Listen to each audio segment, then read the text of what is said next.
tayo bibili ng frozen tocino sa palengke kung kayang-kaya naman nating gumawa sa ating mga bahay? Makakasigurado ka pang tama ang timpla at freshly made ang makakain nating tocino. At kung naghahanap ka din ng pagkakakitaan, nako, perfect na perfect itong gagawin nating chicken tocino para makapag-start ka na ng business. Dito po ay meron tayong 1 kilo ng chicken breast na binili natin sa supermarket. Nasa 300 po ang kilo nitong chicken breast, guys. Medyo mahal po talaga pag purong chicken breast ang binili natin. Tinanggal na din kasi nila yung mga balat-balat nito, yung mga butong nakakapit sa laman, at linis na din syempre. Kaya yun po ang nagpamahal dito sa chicken breast. Itong part kasi talaga ng manok ang best na gawing tocino, guys. Mas madali kasi itong mahiwa ng maninipis at mapapadami din natin unlike sa ibang part ng manok. Pero kung mas preferred ninyong gamitin ang ibang part ng manok, is okay na okay lang naman yan, guys. Bali, ang gagawin lang po natin dito sa chicken breast is hihiwain ito ng maninipis tulad ng ginagawa natin dito. Mas mapapadami kasi natin itong laman at mas manunuot ang lasa ng ating pang-marinade kapag ito po ay manipis. Make sure din po na matalas ang gagamitin ninyong kutsilyo, guys, ha. Baka po kasi hindi maganda ang kalalabasan ng pagpapanipis natin kapag mapurol ang magagamit nating kutsilyo.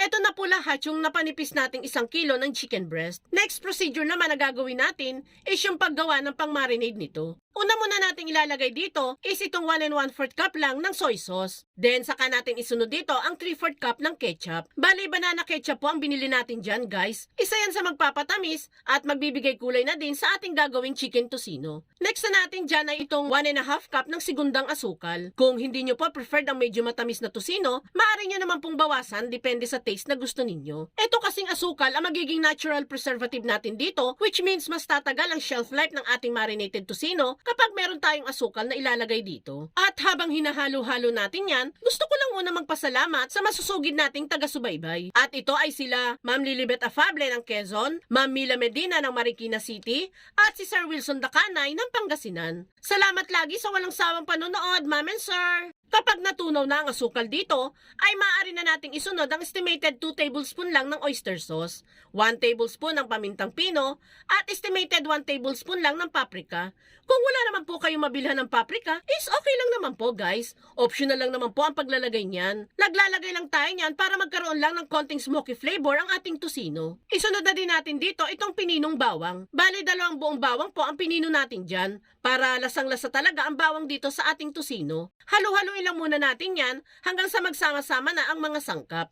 Kapag nahalo-halo na ang mga pampalasa dito, ay last na nating ilalagay itong lemon na hiniwa-hiwa natin. Kung wala kayong lemon na mabilhan, pwede naman po ang kalamansi na lamang po. Piga-pigain lang natin ang katas niyan at saka halu-haluin ang pang-marinade natin. At kung nakaabot ka sa part ng video ito, it means na interesado ka sa tocino recipe na sinishare natin ngayon. At kung sakali pong magugustuhan mo ang ating homemade tocino, pwede po bang pusuan mo naman ang video natin?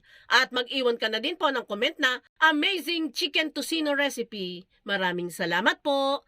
Dito po ay pwede na nating i-store ang ating mga nagawang chicken tocino sa mga container na napili ninyo. Kayang-kayang tumagal nitong ating chicken tocino ng 3 to 5 days nang nasa ref. At kaya naman nitong tumagal ng 2 to 3 months kung ito po ay frozen. Bali, imamarinate lang muna natin itong tocino ng 1 buong magdamag sa ref bago natin ito lutuin at i-consume. After na magdamag, ay eto na ang ating chicken tocino. Nanunuot na talaga sa laman ang lasa nito. At this point ay pwede na natin itong prituhin sa mantika ng 5 minutes lang po per side. Maninipis lang naman po kasi ang hiwa natin dito, kaya mabilis lang din po dapat ang pagluluto nito. And there you have it, guys. Ready to serve na ang ating masarap at freshly made na homemade chicken tocino. Hinding-hindi mo pagsisisihan ang paggawa nito, guys. Sobrang worth it at sobrang sarap ang kinalabasan ng ating tocino. Kaya itag mo na din ang buong pamilya at barkada at subukan nyo na din gumawa nito.